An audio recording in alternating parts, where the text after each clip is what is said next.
Hey everyone, welcome to Bucs UK TV. It's episode 137. We're now back in Blighty. And unfortunately the Bucs are now back down on planet Earth as well, it would seem. Phil M, let's start with you first. Reflections on the Falcons game. Um, yeah, I think it's a good job. It's a few days now since the game. I've just had a little chance to calm down a bit because I think we were all pretty pretty worked up by the end of that one. It was just a crazy game completely. On the one hand, you know, you think how are we ever in that game given we gave up over 500 yards passing? But my overriding feeling at the end was how on earth did we lose that game? We had so many chances to put it away. Yeah, I think that's a really good point. Tom, would you agree it was kind of a sort of tale of two cities?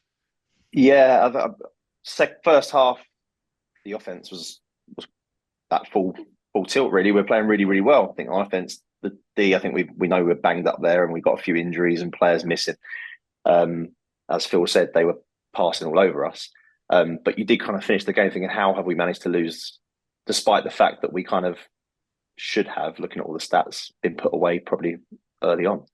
Um, but yeah, very frustrating. Very frustrating. So let's do our usual canter through. Let's start on defense then this time, Mr. Jones. I think, yeah, we've talked about how many yards we gave up. Was it the defense what lost it? Oh, that's a tricky one. That is when you look at our injury report, and you got Winfield, but I just got the feeling that in the interior defense was where most of their passes were going, and we didn't seem to correct it at all. And some of the coaching staff's got to take responsibility for that. They gain huge amount of yards, throwing to where Winfield usually is and wasn't, and so I've got a bit of sympathy with them, but I will say that there's a couple of them that to hold the hand up, missed tackles, particularly McCollum. He missed two tackles, which cost us two touchdowns.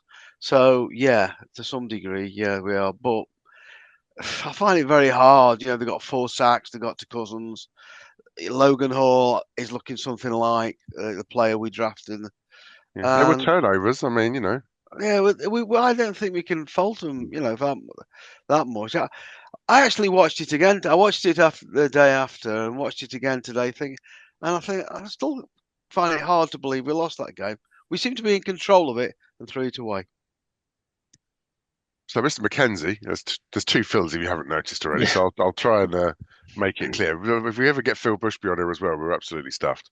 Um, so obviously we've talked about the secondary, but I'm looking down at the roster, the people playing. Yes, we haven't got Winfield, but Jamel Dean, Zion McCollum, Jordan Whitehead, Christian Isn't, Tyke Smith as well. That's not a bad set of players. And then you think you've still got Levante David and KJ Britt. Yaya's there, Vita Vea's there, Cansey's still, high octane. It's not a bad defense, is it?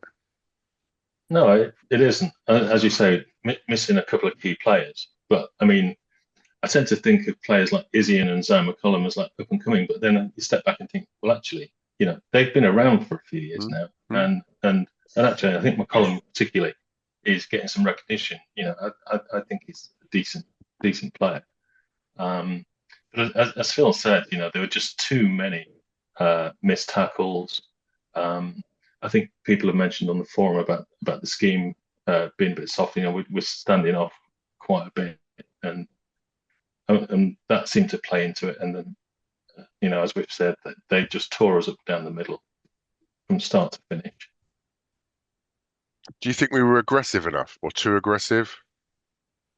Yeah, I'm not sure. I mean, as you say, it's a real tricky one because we did make some plays. There were a few pass breakups. I can think of like Jamal Dean and Hmm. Levante David in particular, a couple of really excellent plays. We did get some pressure up the middle. We got four sacks. So, it's just a completely crazy game to work out, really. Yeah, I And think and you, there was some common sense moments that probably we would have liked to have had back again. John Zinkus mentioned one to me where he was saying, I think he said it on the forum as well. that if Levante David's interception was on a fourth down, Yeah, actually the 100%. better play was to bat it down. Yeah. Yeah, Tom, you agree? Yeah. Yeah, Uh, yeah. I was talking to some others afterwards and saying the same thing. It was one of those things you didn't think about at the time. Mm. I think it was Andy Yeah, we Harwood were who all mentioned it. screaming, going, Yeah, yeah! yeah. yeah, cheering, and then afterwards saying we probably lost about 8 yards on that play, Yeah. which would have put Mm, us in field goal range. mm, And It, then we had a couple of there was a KJ Britt penalty that was given against mm. us, which you saw afterwards was like, how was that given? And then we had the Bucky Irving face mask penalty. It wasn't given. Us a couple of decisions that could have gone either way that could have turned it. And then Levante's interception, if it had been, if he had 5 minutes to plan it out, he would have batted it down. But in the moment, of course, he's going to Yeah. catch it. It's on a plate for him. So yeah, that's on So, such Tom, I'm decisions going the to put game you on the turn. spot there. Are we blaming the refs then? Is it their No, no, fault? no, no, no, no, no. We had enough opportunities to put the games away. There were two decisions there that I think all of us were sat there questioning, like, how's that been given against us? But yeah, it's one of those things. Well, the refs. It wasn't one of those nights where the refs were massively to blame. I think the NFL should put face mask challenges. It should be something. It's a really, really quick one. It takes probably seconds to look. Is a hand on the face mask? Yes or no? It probably is one of the quickest ones to do. Mm. So it is odd that it's not on there. But I think as well, the second half, it's almost like we stopped passing the ball. Yeah. The second half, Yeah. I think when you look at the stats, we barely passed the second half. I had no yardage anyway compared to the first half. We were getting breakthroughs. So it was a funny one, a really odd Yeah, game. absolutely. Well, so let's stick to the offense. That's a good one. I want to start on the offense, Phil, with that final possession and the offense in the fourth quarter, because it felt like, as Tom said, as we got on, the offense just got worse. Which Phil? You. Yeah, I totally agree. I mean, I'll give you an example. That last drive we had in the fourth quarter, I just felt we were just far too conservative. You know, A we first down and it was over. yeah, and Yeah. I thought the first half we were aggressive, we got them on the rack, and the second half we came out as if we didn't want to lose the game rather than win it. And we had them, and I think we threw it away, and everybody's laying the blame on this, the offense, defense. I think the coaching staff's got to take some responsibility for this Mm. because it was Yeah. far too conservative, and we've got in Godwin and Evans, we've got, in my opinion, two the best receiving tandem in the NFL. And Baker, to me, is looking like a Hall of Fame quarterback, to be quite honest. The more I see he's running, the more I see he's passing, decision making. It's why not use it? And by the way, we've got a running game as well now, and They why not use it, but also it doesn't necessarily mean not every pass has to be 15 plus yards no, downfield. no, no. But we've got the weapons to just put that. We had the weapons to put that game away, and we didn't. We blew it. We blew that game. I still can't believe we've lost it, quite So, honest. other Phil, Yeah. first Phil mentioned Bakey. He had a great game, didn't he? Oh, Yeah, it did, particularly in the first half. I mean, I rewatched the highlights again today, and it was great to see. We waited so long until last week for a first drive where we scored a touchdown, and then we got another one this week, and the offense just looked to be clicking. Yeah. And that the third touchdown, I don't think I'd realised it at the time. The throw to Shepherd was just Incredible throw. incredible. mm. Yeah, so precise. The fact he makes it look easy. I think what most impresses me about Baker is there are some quarterbacks, and I'm not going to name any names. Yeah, I'm tempted to, but I'm not. That are clearly just professionals. They want to earn their money and they're doing what they want to do. And there are other quarterbacks that want to have passion, and they're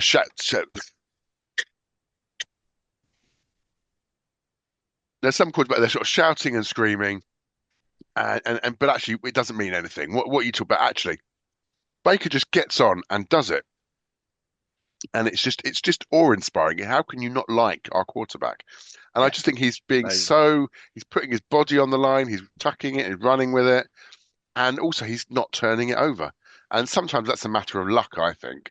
But I mean, Tom, Phil said he's a Hall of Famer, but where are we on the spectrum with Baker?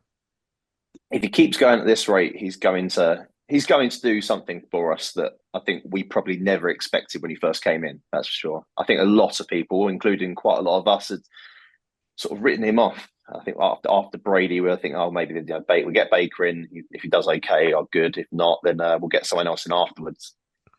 And it looks like we've got our franchise QB suddenly. So yeah, no, he's not. He's obviously. I know Phil was only say he's not a Hall of Famer yet, but he's the numbers he's putting up so far this season. He's definitely something he can achieve if he carries on.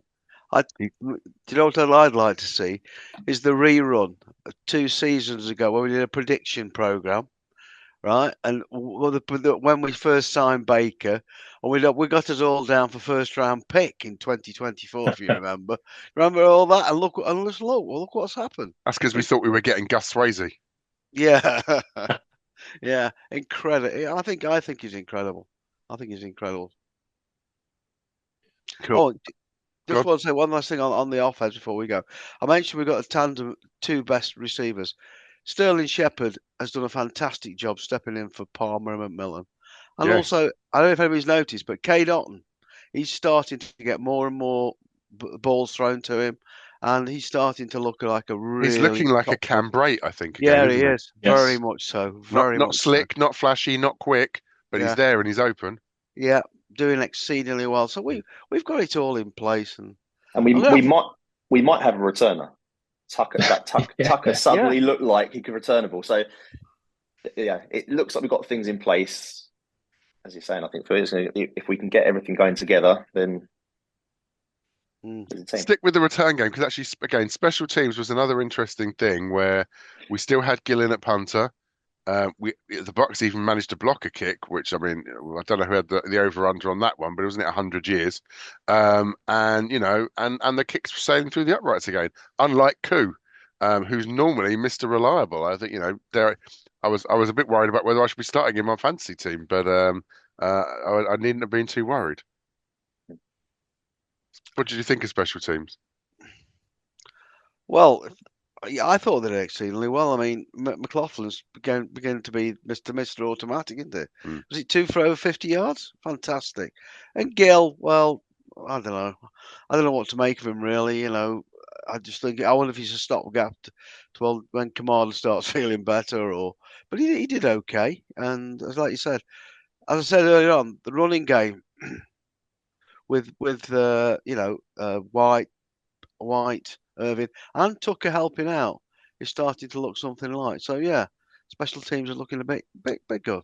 Yeah, I was a bit worried. I think it's telling the Bucs still have got Kamada down as the starting punter on their the website, so they haven't. Although he's off the field, he's not necessarily off the roster. It is a God. Sorry, it is a strange one. Given how well he's performed over the previous couple of seasons. And I know in pre-season that there were some concerns and he wasn't up to his normal stuff. But I think I'm the same. I'm just waiting for him to come back. I don't know what the issue is there, but there's clearly something. But I would prefer to have him back, to be honest. And going back to the end of the game, one of the things was obviously we ended up punting, and then we punted it into the end zone rather than you want to really pin them back on their goal line. I know the bounce is a bit of a luck, but you'd have liked to have seen this being a bit more gambling or aggressive. Yeah, I've not seen anything from Gill that makes me think he needs to be the starter. Yeah, I think it's a fair point. Again, you don't necessarily know what's being coached or what's being called. It could have just said boot it out of the back of the end zone. Let's not worry about it. Maybe. It's hard to tell. But I think, and that's the thing where we're talking about potential of what the coaching effects are on all of this and how much of that was Cohen in the last drive, or is it actually the head coach beat over the airwaves saying, keep running it, whatever you do, don't pass. Yeah, and we're never going to get to know those things. But no, it's interesting to speculate, I think. So I guess in terms of the week ahead, and I guess, but talking about the week ahead, Phil, maybe we should come to you at that point because there is a bit of a week ahead in Tampa Bay, isn't there? So before we talk about the Saints, Do you want to just reflect on what's happening in the Bay Area? Yeah, I we're going to spend the next half hour talking about football, Mm. but really that it all pales into insignificance what they're going to face out in Tampa. And if anybody from Tampa watches this podcast, and I'm sure that you do, just want to know that we're 5,000 miles away, but all our thoughts and prayers are with you when you're facing this terrible hurricane that's coming your way in the next 48 hours. So stay safe, everybody, and let's hope you can get through this in one piece. Yeah, as you said, when we were out there on our 40th trip, we had Helene sort of go past us, and that felt, powerful enough. As you said, we saw people drying carpets on their front drives, and it's not to be underestimated. No, we did say when we finished, we thought, oh, we've got away with this. And 2 streets down, we saw total devastation. And this is a more powerful storm, and it's coming straight at them. So really, really hope you can all get through this in one piece. Yeah, stay safe, and I guess it's Stay it's safe. probably a good idea that it's an away game as well. It means the stadium's Yeah. available and all sorts of things like that. So cool. Okay, so then let's come on to talk about the Saints. Everyone knows we hate the Saints. It's the game we definitely want to win, probably more than any others, and it's the game I'm most worried about, Phil. So how worried do I need to be about the Saints at the moment? Their record's average, isn't it, Mr. McKenzie? Oh, yeah, sorry. Their record is average. Yeah, but I don't think that tells the whole story, to be honest. Hmm. You know, they surprised a lot of us. I think the first 2 games they came up flying. They scored like 40 odd points in their first 2 games, and you know the media's all over them. Wow. Yes, they've sort of struggled a little bit in their last 2 games, but actually, I think they lost their last 2 games by 3 points and 2 points or something like that. And the game they lost to the Falcons, I think one of the touchdowns was a muff punt and another one was an interception return or something like that. So Well, it's easy to I lose to the think, Falcons. We know that. yeah. So I think 2-2 doesn't really tell the whole story.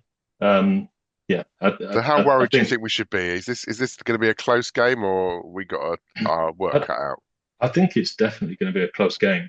And I think going just to go back to the Falcons game for a second, the thing that annoys me the most about that is we had an opportunity to actually open up a little bit of a lead in the division, and also get one over one of our division rivals. Now, we're tied, but Falcons have got 2 divisional wins and obviously got a head-to-head win over us. So this game, I think, becomes more critical because of that. But this division's clearly going to be a very tight race between the 3 teams, I think.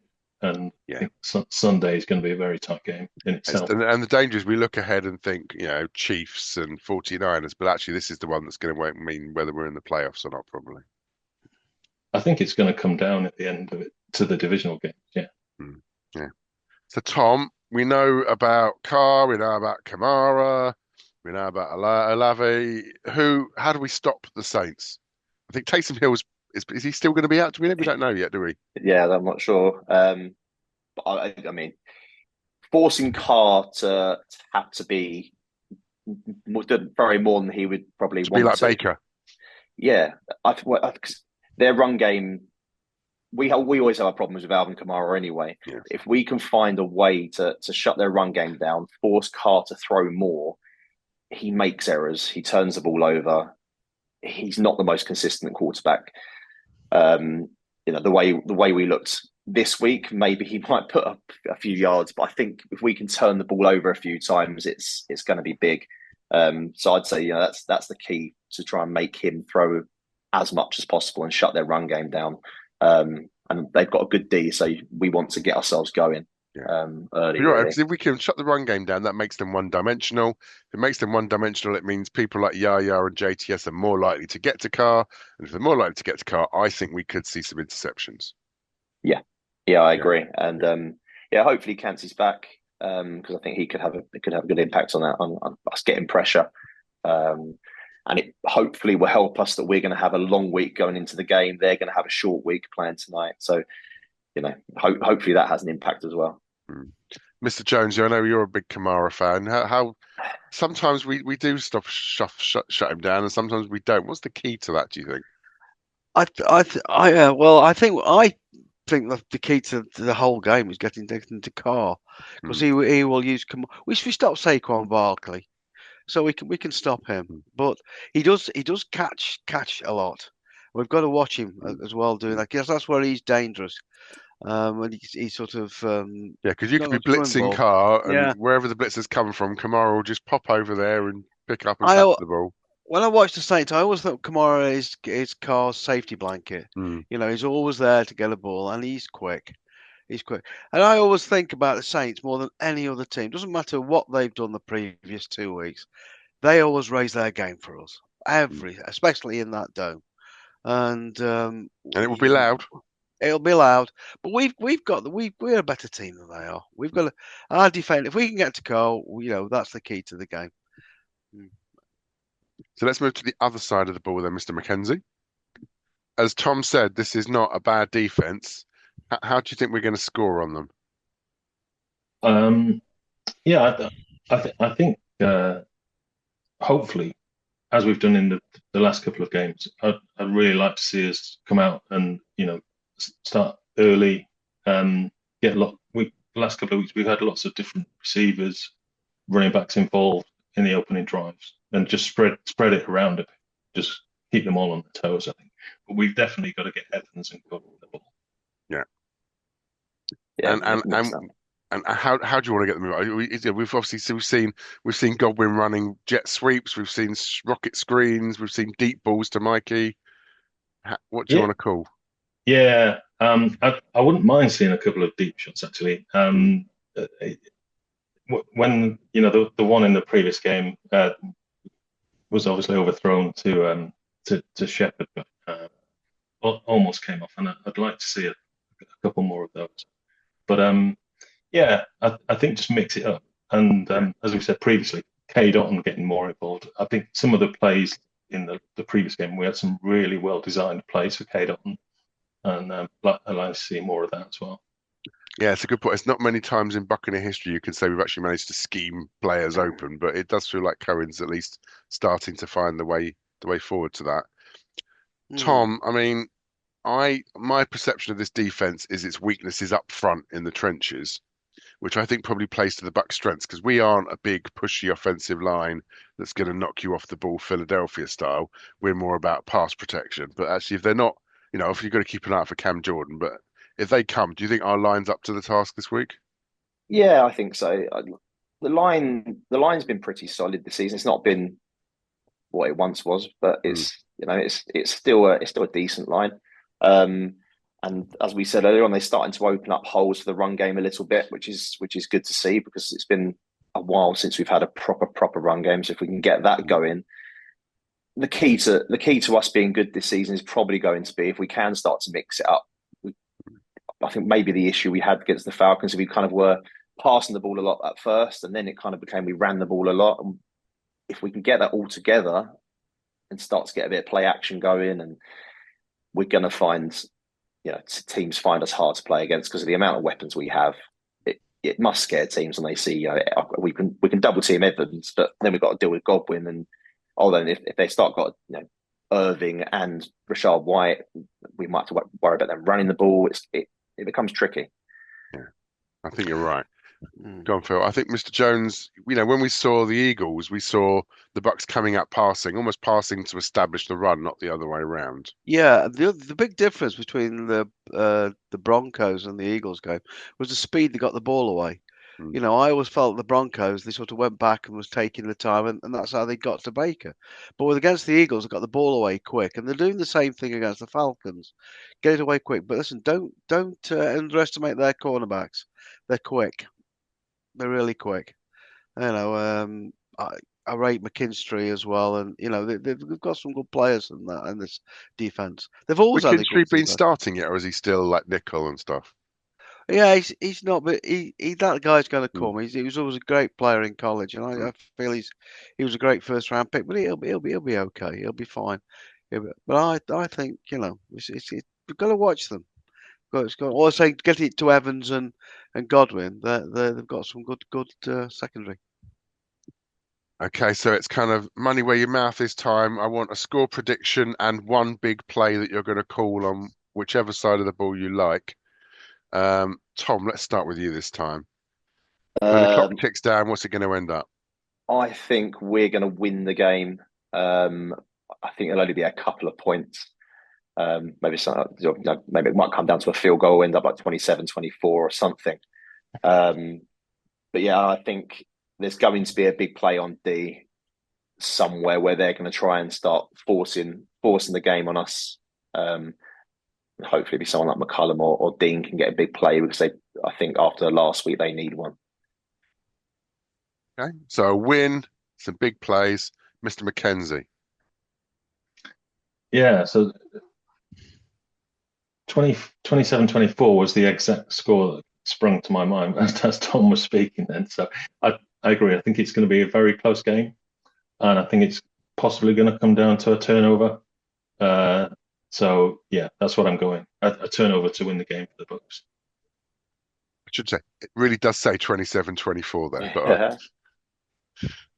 Mr. Jones.